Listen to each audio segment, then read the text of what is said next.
ब्रह्ममुरारिसुरार्चितलिङ्गम् निर्मलभासितशोभितलिङ्गम् जन्मज दुःखविनाशकलिङ्गम् तत्प्रणमामि सदा शिवलिङ्गम्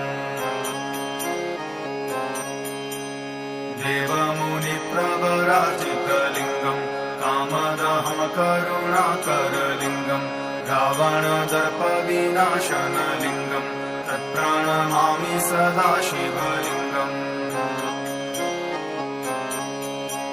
सर्वसुगन्धिसुलेपितलिङ्गम् बुद्धिविवर्धनकारणलिङ्गम् सिद्धसुरासुरवन्दितलिङ्गम् तत्प्रणमामि सदा शिवलिङ्गम्